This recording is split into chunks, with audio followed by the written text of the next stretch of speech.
Entonces, ¿qué son las lesiones traumáticas?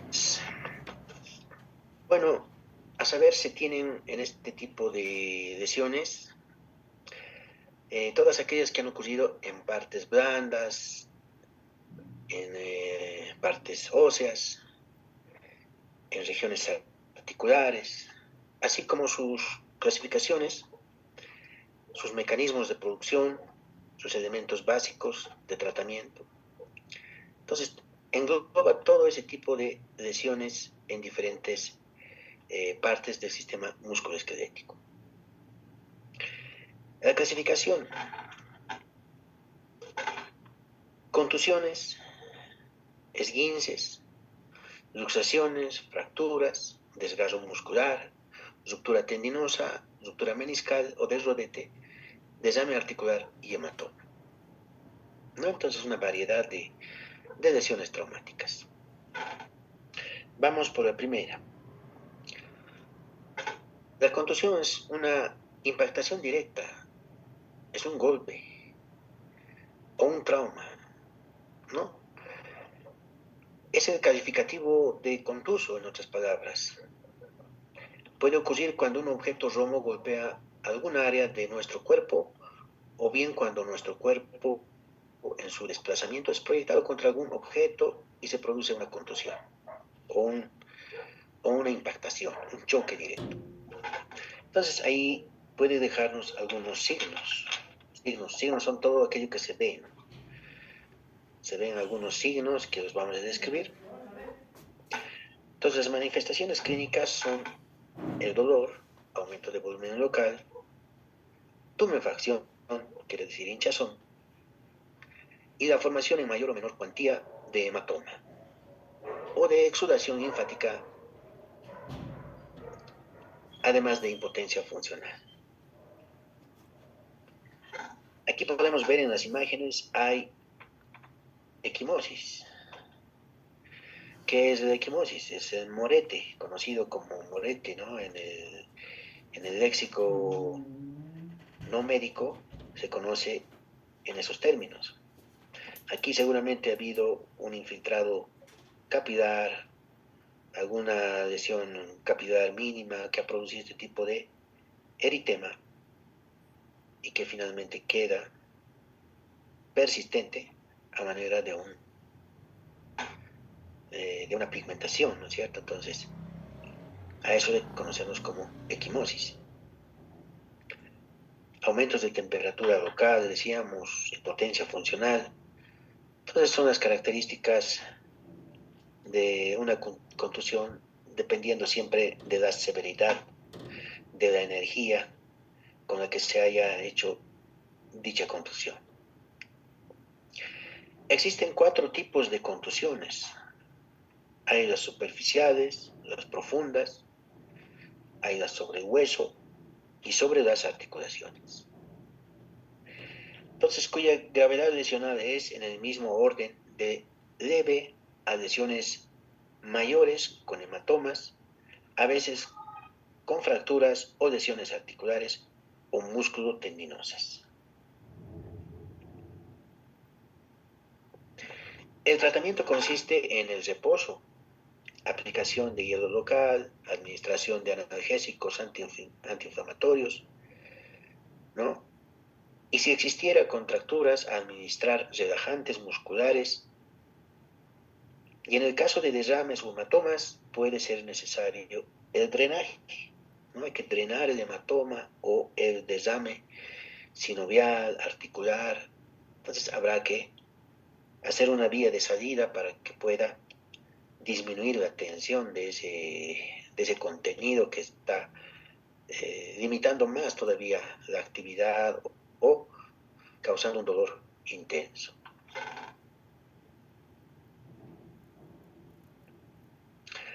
La siguiente, el esguince, también conocido como entorsis, se refiere a la distensión traumática de los ligamentos de una articulación, desde el desgarro, ruptura parcial o ruptura total de los ligamentos. Entonces, grado 1, distensión. Grado 2, ruptura parcial. Grado 3, ruptura total del ligamento. Esto constituye la clasificación del esguince. El grado 1, como decíamos, es una distensión con desgarro de algunas fibras ligamentarias. El grado 2, rotura parcial del ligamento con mayor lesión de sus fibras ligamentarias. Y en el tercer grado, rotura completa del ligamento con separación completa de las fibras ligamentarias. La clínica, de acuerdo al grado de lesión, se manifiesta con dolor localizado, aumento de volumen en la articulación, producción de reacción sinovial, con impotencia funcional progresiva en las primeras horas posteriores al traumatismo. Posteriormente, en los siguientes días, la aparición de equimosis es evidente. Lo que decíamos, puede existir inestabilidad articular, si el caso es de tercer grado, a veces incluso luxación articular y derrame. El tratamiento, de acuerdo a la lesión, va desde el reposo, vendajes, colocado de férulas por 3 semanas, ¿no? 21 días generalmente sana un esguince que sea moderado, o si no, tendrá que ser reparado por cirugía reconstructiva. Cuando es de tercer grado, a veces la tendencia de todos los traumatólogos es operar. Si existe luxación, se debe reducir, o sea, reducción de la luxación. La luxación es la pérdida de relación articular, ¿no es cierto? Entonces, hay que tratar de minimizar eso, colocar en el lugar correspondiente el hueso que se estaba saliendo. Eso se llama reducir. Y si existiera desarme articular o hematoma, realizar el drenaje para evitar otras complicaciones como el síndrome compartimental y la necrosis distal. El síndrome compartimental es el aumento de las tensiones o presión dentro de un grupo de músculos que están envueltos en una fascia periférica. Entonces ahí hay un aumento de presión intracompartimental, se dice, porque ese es un compartimento. Entonces, eso puede disminuir la circulación distal y producir necrosis distal del segmento. Por ejemplo, si es en el antebrazo, el síndrome compartimental va a producir menor irrigación en la mano y la mano podría necrosarse.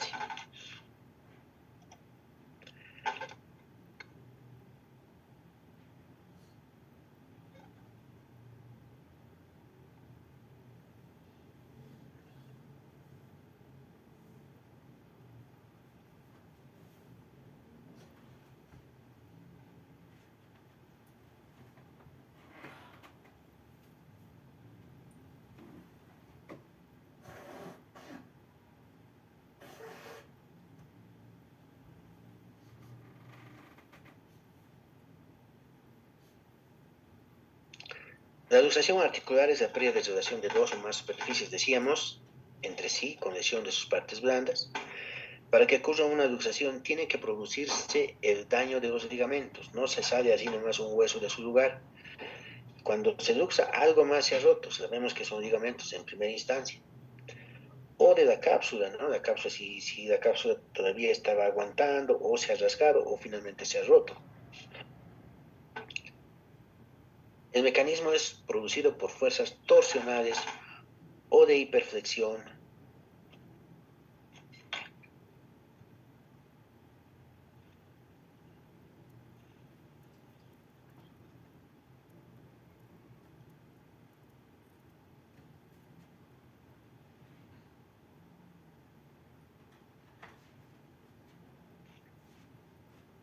De hiperextensión también, de aducción, de abducción o fuerzas de deslizamiento directo de uno de los componentes óseos. Aquí vemos cómo se ha luxado el fémur sobre la tibia, en este caso la tibia. Entonces vamos a ver que la tibia le da el nombre a la luxación, es una luxación anterior de rodilla, ¿no? Se ha salido, aunque pareciera que el fémur se hubiera ido atrás, la rótula se hubiera mantenido o estuviera muy adelantada, y la tibia pareciera que estuviera todavía en su lugar, pero siempre el segmento distal le da el nombre. en relación al segmento proximal. Entonces, si está por delante el segmento distal, es el que le da el nombre, y en este caso tenemos una luxación anterior de la tibia. La clínica de una luxación muestra a la inspección la deformidad articular, con falta de movilidad, intenso dolor mayor al de una fractura por las fuerzas de distensión. Por eso se dice que no es lo mismo. Una luxación duele peor que una fractura, porque no hay hueso roto que todavía disminuya las fuerzas de tensión, sino que el hueso está intacto y está jalando por un lado un segmento y el otro también está intacto y está jalando estructuras nobles, nervios, vasos sanguíneos, todo por otro lado. Entonces duele mucho más que una fractura. La clínica entonces muestra la inspección, la deformidad articular con falta de movimiento, intenso dolor, con desarme articular, con tumefacción progresiva, síndrome compartimental y en el peor de los casos, necrosis distal por el bloqueo en la perfusión circulatoria arterial y venosa. El tratamiento es de urgencia. Entonces hay que primero relajar esos grupos musculares con anestesia general, luego se debe reducir la luxación, se puede realizar con maniobras ya previamente estudiadas por el personal médico. Posteriormente se hará el reposo articular, se debe colocar una férula de reposo, un inmovilizador, y si estuviera con el síndrome compartimental, que también se llama síndrome de Boltzmann, ese síndrome que decíamos que es de los compartimentos, hay que hacer a veces una incisión de descarga, ¿no? Una incisión longitudinal para sacar ese líquido. Y no se sutura los bordes de la herida, ¿no? Se los deja separados, abiertos. Entonces eso en el transcurso de los días todavía va a botar más cantidad de líquido, disminuyendo la tensión intracompartimental. Ya posteriormente, cuando esto ya haya pasado, no haya indicios de tumefacción, se pensará ya en la reducción, en la síntesis de la herida, que es el cierre de la herida, con hilos nylon, con hilos Vicryl, en el plano profundo, y se podrá disminuir incluso las cicatrices que pudieran quedar, digamos, de este procedimiento. Se añade también analgésicos antiinflamatorios y finalmente se realiza una rehabilitación progresiva. Ahora, si la reducción era necesaria mediante una operación, se conoce reducción abierta o reducción cruenta. Cruenta es cuando se hace un corte cruentamente. Entonces, la reducción abierta o cruenta requiere de antibióticos, antibiótico-terapia, analgésicos, antiinflamatorios parenterales y la posterior rehabilitación una vez que cicatricen adecuadamente las partes blandas. Entonces ya es un procedimiento con cirugía. La luxación recidivante. Entonces de aquí nacen que existen varios tipos de luxaciones todavía. Recidivante alude a dos o más episodios que se presentaron en la misma articulación en diferente tiempo y de forma involuntaria. Dice, se me ha salido el húmero del hombro, entonces hay un nuevo episodio, vuelve al hospital de aquí a unos 2 años y entonces ya esto había pasado hace 2 años, dice, ¿no? Entonces ya es recidivante. La luxación habitual es otra, se refiere a aquella en que el individuo provoca la luxación voluntariamente. Puede reducirla voluntariamente también o finalmente no poder reducirla, ¿no? Entonces cada vez que hay estos episodios ya se le hace un hábito y por eso se dice que es una luxación habitual, que alude a ser por hábitos que tiene el paciente, que lo saca, que está inquieto y de repente a veces no puede retornar a su lugar, pero ya son varios episodios.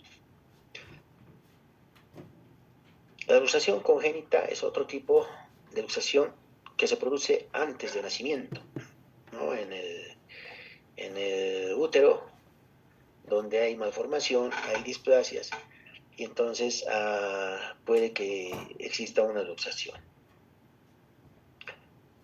Luxación espontánea es otra variedad, es la que ocurre cuando existe algún daño en las superficies articulares o alguna lesión en las partes musculares vecinas, lo cual hace que se mantenga una constante inestabilidad articular y que se pierda la aposición ósea con los menores movimientos, ¿no? Imagínense una rotura de ligamentos, de tendones, ya por sí mismo va a producir una luxación espontánea.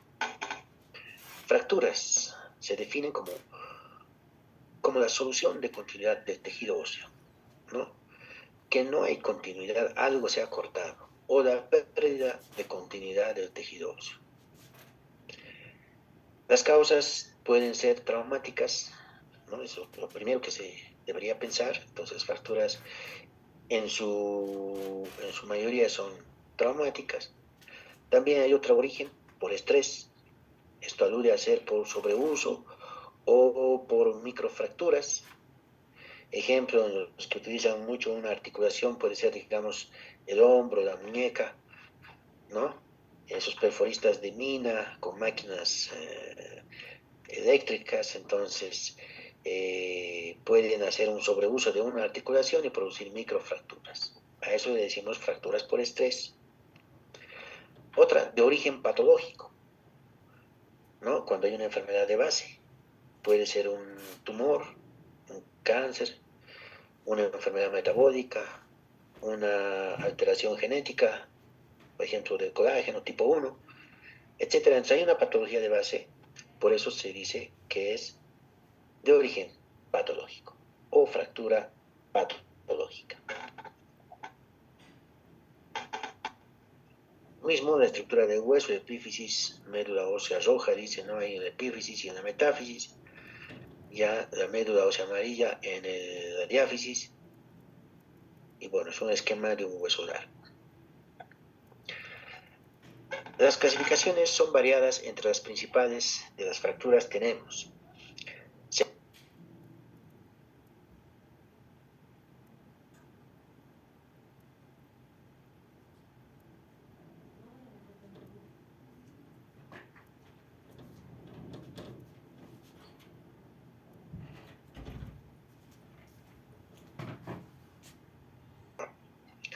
con la clasificación hay, según la localización, epifisiaria proximal, transfisiaria a nivel de la fisis, proximal, también es proximal, metafisiaria proximal, diafisiaria del tercio proximal, del tercio medio, de distal, metafisiaria distal, fisiaria distal, epifisiaria distal, diáfiso metafisiaria, etc. Combinaciones variadas según el lugar que ocurre en el hueso, ¿no? Entonces, hay que tener en cuenta, por un lado, eso. Otra clasificación según el trazo de fractura. Hay transversales, oblicuas cortas, helicoidales, longitudinales, en cuña de flexión, fractura doble, en mariposa o en cuña de flexión. Entonces vamos a definirlas según lo que sigue. Las transversales hasta los 30 grados de oblicuidad se dice que es transversal todavía. Oblicua corta cuando el trazo no sobrepasa el doble del diámetro de la diáfisis. Si medimos una diáfisis, una medida, otra diáfisis, otra medida en sentido transverso, ese es el diámetro, 2 diámetros. Si no sobrepasa esos 2 diámetros, entonces esa es una fractura oblicua corta. Y oblicua larga si sobrepasa más de 2 diámetros de la diáfisis. Longitudinales si el trazo es paralelo al eje mayor del hueso. Helicoidales o espiraladas cuando el trazo va haciendo círculos de avanzada en espiral, ¿no? De próxima a distal o de distal a proximal, entonces se dice espiralada o helicoidal. En cuña de flexión o en ala de mariposa, cuando el trazo de fractura tiene o porta un tercer fragmento triangular. ¿No? Hay un trazo oblicuo, digamos, y un trazo más triangular. tiene un fragmentito triangular. Esa es la cuña de flexión o conocida la ala de mariposa, ¿no? Bien, segmentaria cuando existen dos o más niveles. Un nivel de fractura, digamos, en la diáfisis del tercio distal, otra a nivel metafisiario. Entonces son dos niveles diferentes, por eso se conoce como segmentaria. Puede haber 3 también, 4, así, a partir de 2 ya es segmentaria. Fractura doble, en cambio, es cuando existen trazos de fractura en dos huesos vecinos. Ejemplo, el cúbito y el radio, independientemente del trazo de fractura que tengan. Puede ser uno segmentario y el otro puede ser un oblicuo corto. Pero eso se conoce como fractura doble, ¿no? Eso es muy importante, ¿no? No es confundir lo segmentario con fractura doble, ¿no? O triple, ¿no? No. Entonces todo ya está según la terminología. Multifragmentario con minuta cuando existen múltiples trazos de fractura con fragmentos óseos. ¿No? Se dice con minuta o de gran conminución. O multifragmentario. Bien. Y por hundimiento es otro tipo de fractura cuando existe deformidad del hueso por fuerzas cizallantes de aplastamiento. Ejemplo, en los cuerpos vertebrales. Hay fracturas por hundimiento donde una plataforma puede haber cedido y hacer una cavidad, un hueco que se conoce que es un hundimiento. Bueno, clasificación según el mecanismo de fractura. Esos trazos de fractura que decíamos, transversal, oblicuo, longitudinal, etc., tiene cada uno su mecanismo. Y ahora, según el mecanismo, también se lo identifica, ¿no? Por mecanismos de impactación directa, cuando existe una fuerza impactante contusa que llega a realizar la fractura de tipo transversal, ¿no? Entonces será de tipo transversal, oblicua corta hasta oblicua larga. Por el mecanismo de rotación o torsión, cuando las fuerzas producen ese mecanismo torsional causando una fractura helicoidal o en espiral, ¿no? Entonces pueden torcer el pie y se fractura el fémur, ¿no? Es una fractura con un mecanismo indirecto. De lejos ha llegado al fémur. No ha pasado nada en la pierna, ni en el tobillo, ni en el pie, pero el fémur ha hecho un trazo helicoidal. Ahora otra, por el mecanismo de flexión causando una fractura en cuña de flexión o en ala de mariposa. Si un hueso lo flexionamos, o sea, lo doblamos en dos, en nuestras palabras, salta un tercer pedazo, que a ese se denomina en ala de mariposa. Entonces el mecanismo es de flexión, ¿no? Por eso se dice en cuña de flexión. Por el mecanismo cizallante de aplastamiento causado una fractura por hundimiento, ¿no? Lo que habíamos dicho en los cuerpos vertebrales.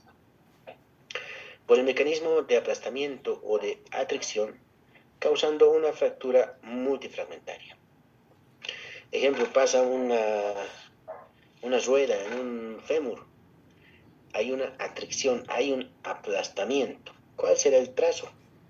Nosotros ya podemos deducir si el hueso todavía aguantado, todavía debe tener, pero muchos fragmentos, es de gran conminución, se llama de aplastamiento esa fractura o de atracción, ¿no? Y el trazo obviamente va a ser multifragmentario.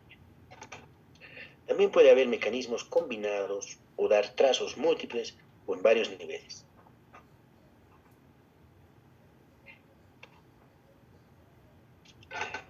Clasificación según la causa, como ya dijimos, puede ser por traumatismos de estrés o de causa patológica inicial.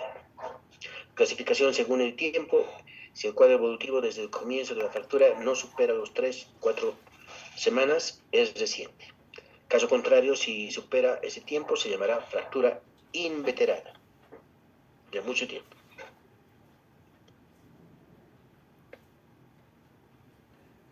Hay otra clasificación, la clasificación de la Asociación de Osteosíntesis Internacional, que está se puede decir, en boga, está en mucho uso en todos los hospitales del mundo, porque ha dado muchas luces para poder mencionar y describe muchos aspectos. Entonces se llama la clasificación de AO. Nos indica 4 criterios a escribir. El primero, la región de la extremidad, que se la menciona de 1 a 4, siendo el número 1 los huesos del húmero, el 2 los huesos del antebrazo, el 3 el fémur y el 4 los huesos de la pierna. ¿No? Entonces uno elige dónde habrá visto la fractura, digamos en el fémur, pone el 3. ¿No? Donde caiga, digamos, si es la pierna, pondrá el 4. Entonces, eligen el primer casillero, el número que esté determinado para ese segmento. En el siguiente casillero es la localización dentro del hueso mismo, que ya hemos encontrado, digamos, en el fémur, pero podemos ver que todavía se puede mencionar en proximal, en medio o en distal. Entonces, de 1 a 3, 1 es proximal, 2 es medio y 3 es distal. Y bueno, si fuera el fémur, diríamos, sería primero 3, luego el segundo casillero que estamos hablando ahora sería, si es en el tercio medio, sería 3.2. ¿No? Entonces ya vamos avanzando. Luego en el tercer casillero, con letras mayúsculas. Esto ya es en base a letras, ¿no? A, B o C. A son las de trazo simple, B es con tercer fragmento y C las complejas, que tienen ya muchas particularidades. Entonces escogemos, si es un trazo simple, estará dentro de la A. Ponemos eso en el tercer casillero, entonces la letra A.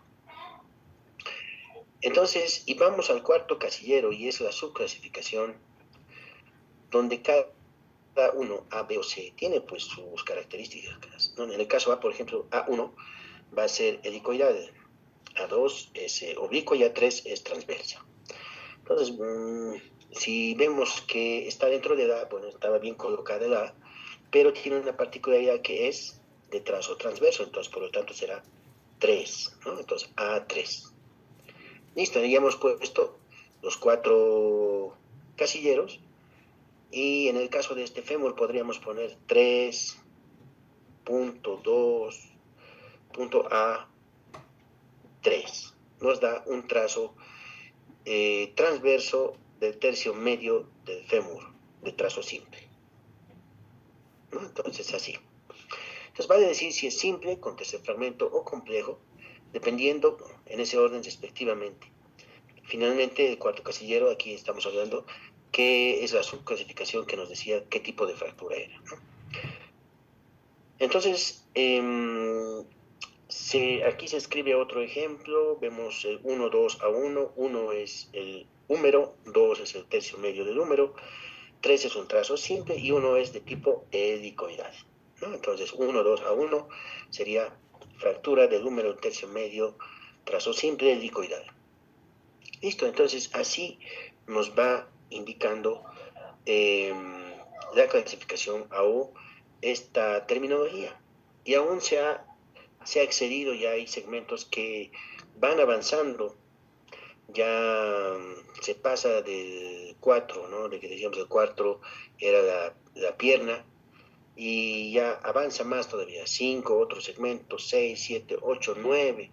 Entonces, cada vez está describiendo más segmentos esta clasificación.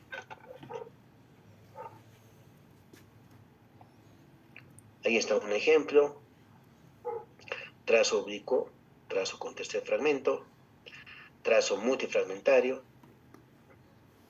Esto cuando individualizamos la letra, ahí está una letra que nos dice un trazo simple, en este caso oblicua. La B es con un tercer fragmento, ¿no? En oblicua con tercer fragmento. Y C multifragmentaria. Entonces esa es la clasificación AU que está en todos los hospitales desde un punto de vista descriptivo. La clínica es variada según el caso, la gravedad, con dolor, deformidad, impotencia funcional, crepitación, aumento de volumen. Puede llegar a producir síndrome compartimental o de Volkmann, que decíamos, equimosis e inestabilidad regional. Si la fractura tiene una herida o conducto que comunica el medio interno con el medio externo, se llama fractura expuesta. Quiere decir, hay una comunicación desde el foco de fractura hasta el medio externo a través de ese conducto, o a veces no hay ni conducto siquiera, hay pérdida de partes blandas y ya esa fractura está expuesta al medio externo. Entonces se determinará en ambos casos fractura expuesta.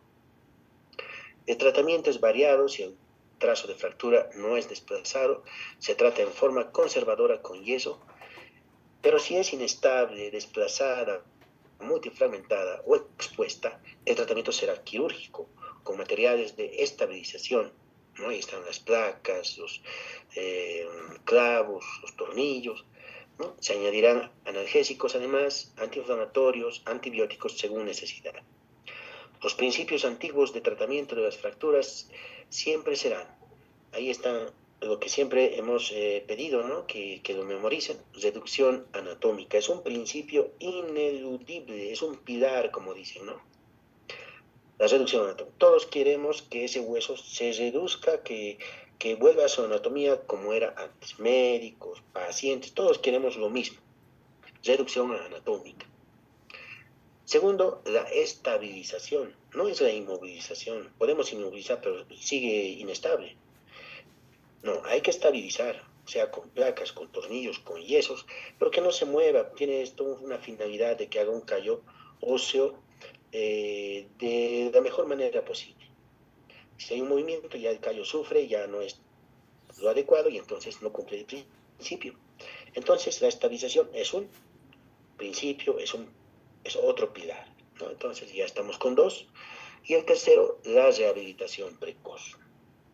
Entonces, de nada sirve operar con la mejor técnica, los mejores materiales, con una buena estabilización, una reducción anatómica, pero no se ha rehabilitado normal, no puede caminar, digamos, ¿no? Un paciente que es de miembro inferior su fractura, y aquí, de aquí a unos 2 años y medio, 3 años, con esa técnica recién está empezando a dar sus primeros pasos, ¿no? Entonces no cumple un tercer principio que es la rehabilitación precoz. Una vez ya conformado el callo óseo, ya hay que empezar con la rehabilitación. En niños, la fractura de los extremos óseos sigue un patrón diferente. Hay una clasificación, la clasificación de Salter, y esta dice así, ¿no? La de tipo 1 es una fractura donde está la S, ¿no? Ahí es en términos del inglés, siglas del inglés, ¿no? Que nos dice que está recto a nivel del cartílago oficiario. Hay un deslizamiento mínimo de 1 hasta menos de 2 milímetros. Entonces, una fractura transficiaria con un desplazamiento mínimo menor a 2 milímetros. Esa sería la fractura tipo 1 de Salter.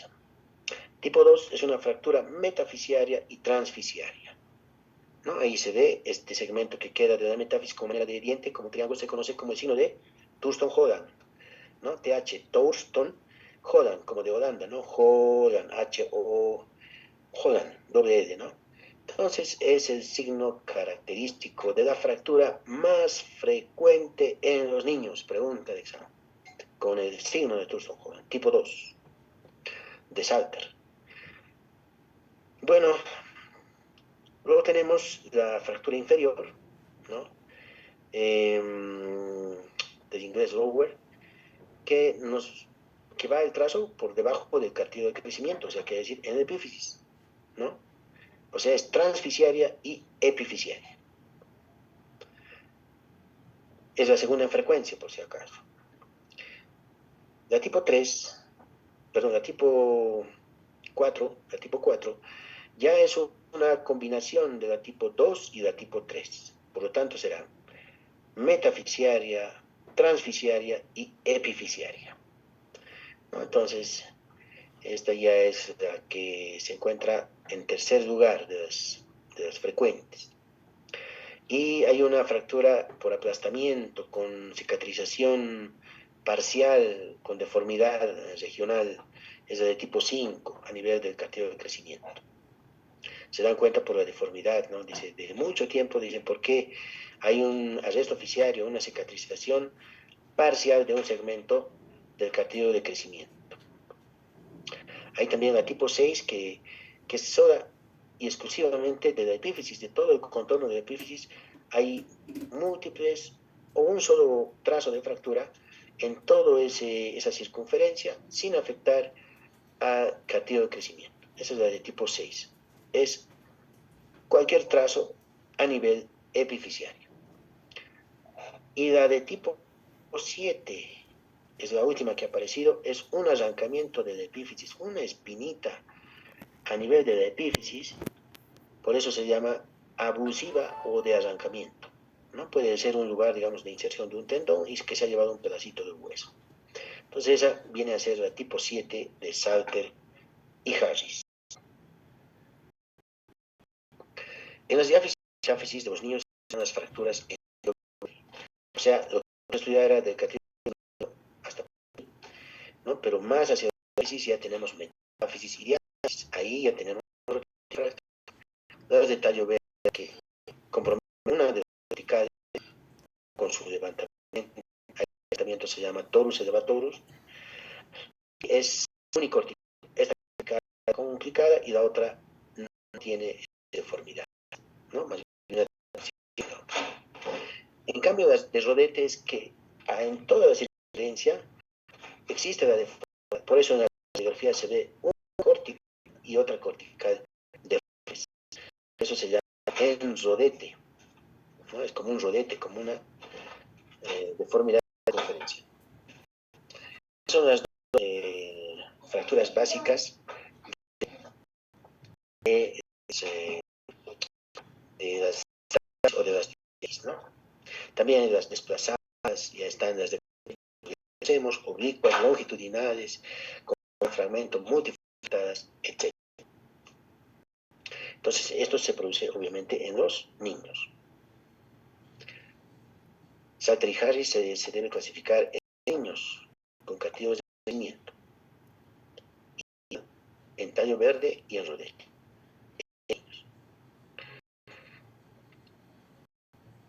Bueno, pasamos a los músculos de desgarro muscular.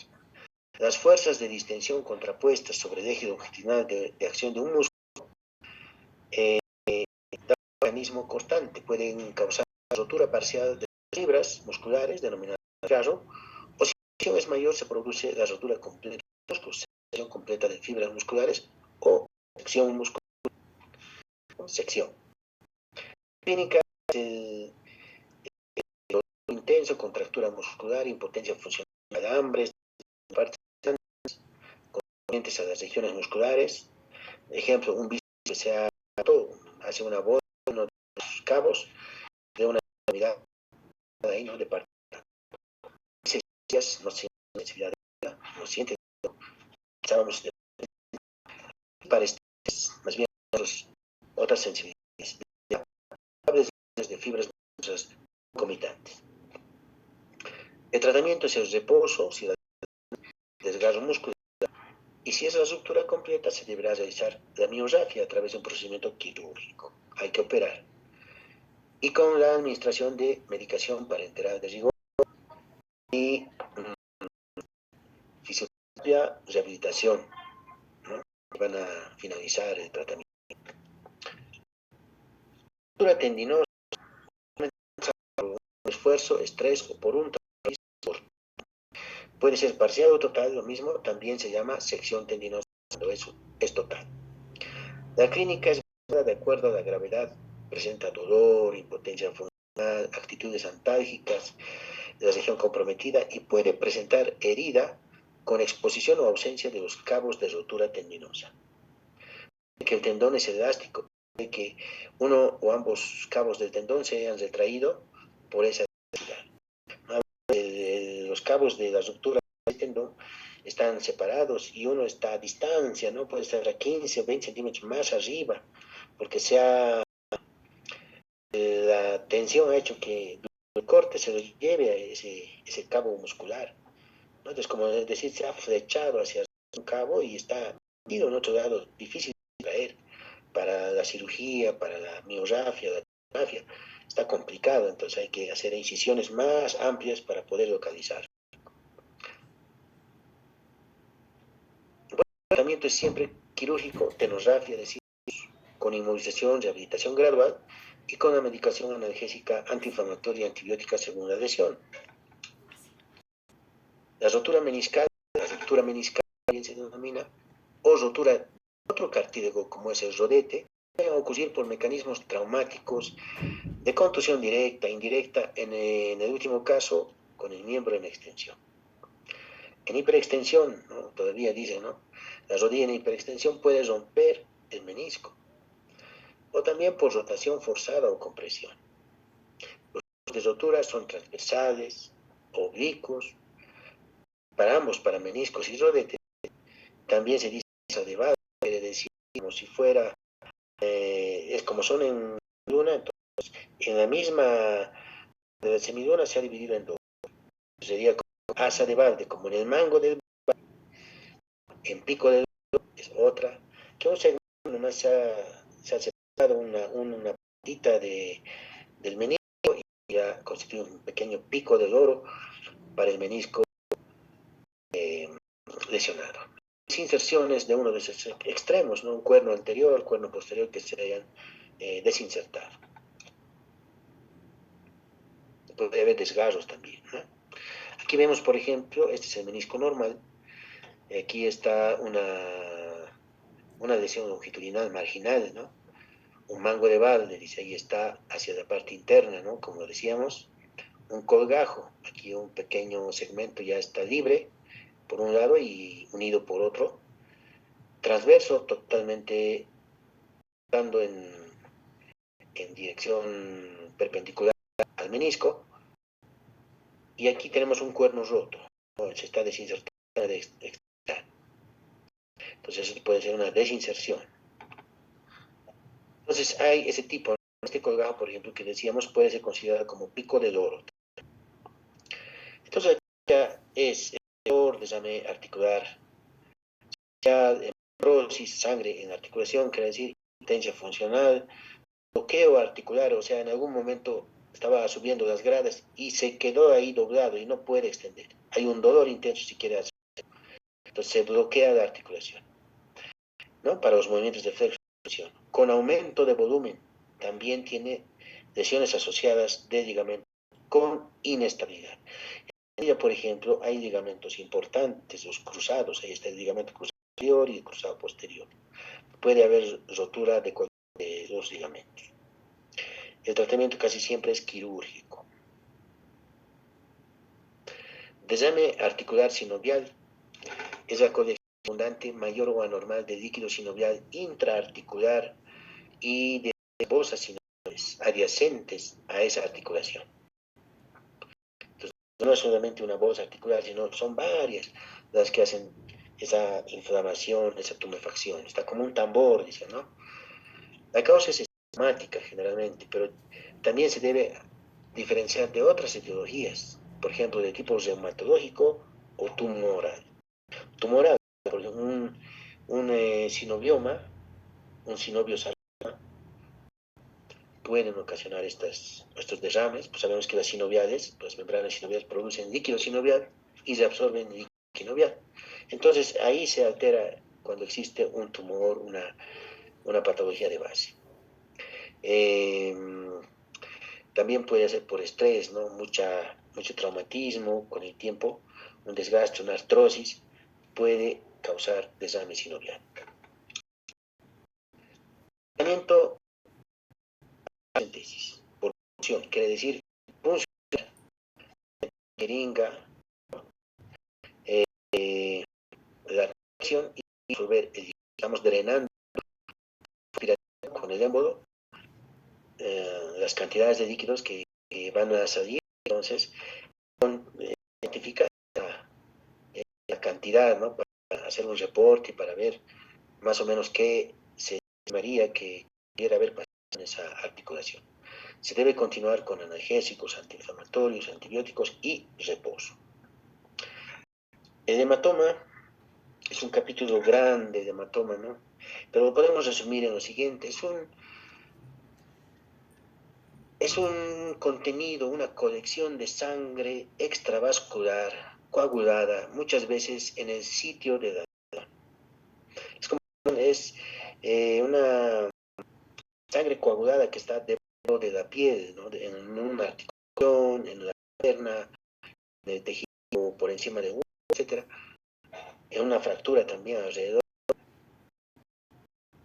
por un traumatismo, donde ha habido sección de vasos que han permitido la salida de sangre.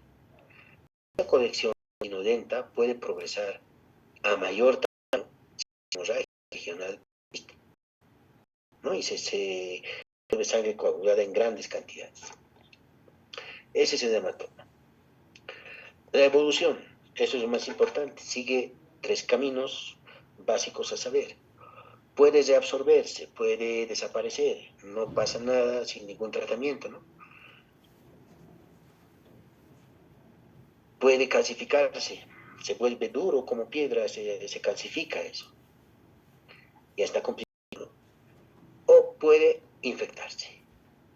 Entonces puede infectarse, pasan a través de la piel microorganismos, se hace un caldo de cultivo con esa sangre coagulada y la infección progresa, ¿no? Y se complica. Si es una articulación, peor, se hace artritis séptica, se hace un foco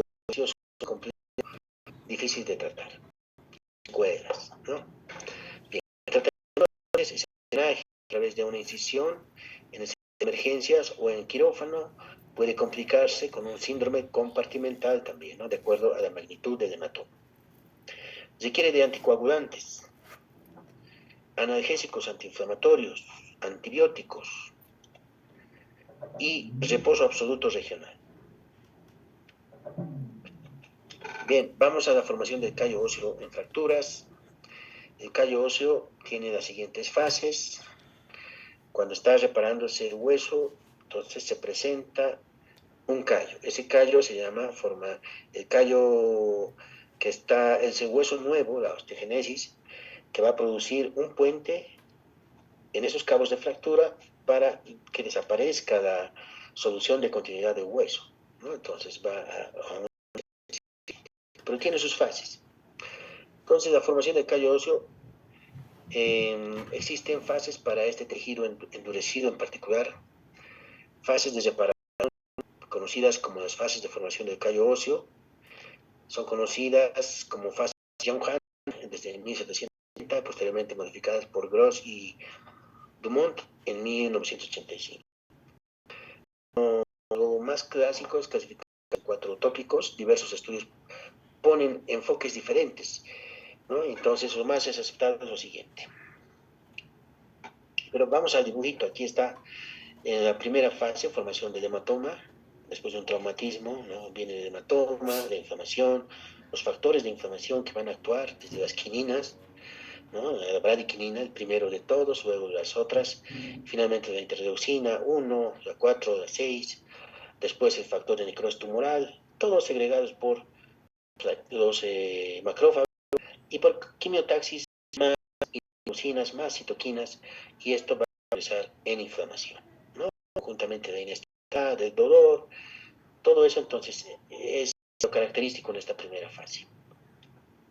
Ahí decíamos el dolor, todo lo que dice las células precursoras de la inflamación alcanzan este lugar y no van a dar por quimiotaxis todo lo mencionado. Elementos fibrosos también ya se van a ir acomodando, como son los fibroblastos, ¿no? Que van a tratar de arreglar, como en todo, ¿no? Los fibroblastos quieren arreglar todo y dicen, ¿qué está aquí? Entonces quieren hacer ya organización de células para poder hacer rellenos de ciertos lugares. Entonces ahí, por ello flotan en el hematoma distintos tipos de elementos, osteocitos que han sido liberados, ¿no? Células grasas, elementos fibrosos, células sanguíneas, elementos minerales, etc. Debido al aporte de elementos destruidos, el hematoma se asegura en el curso de los primeros días y atrapa en su interior dichos elementos entre las redes de fibrina.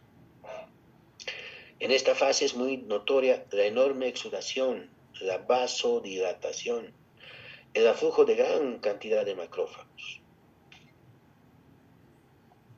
La segunda fase o segundo periodo denominado fase de reparación de la fractura, ¿no? Entonces, esta segunda fase tiene sus particularidades, ¿no? Ahí tiene en esta fase de callo blando o formación del callo fibroso.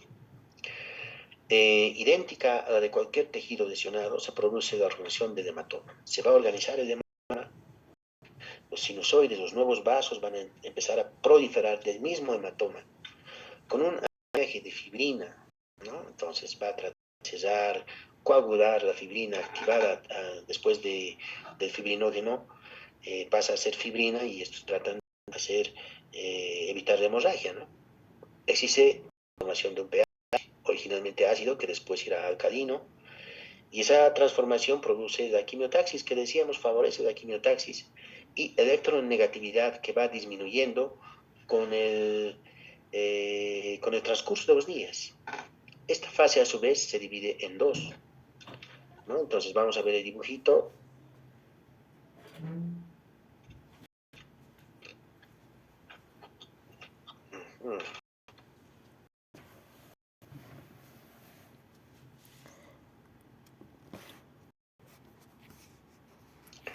Ahí tenemos. Esta información del callo fibroso, otros dicen del callo cartilaginoso.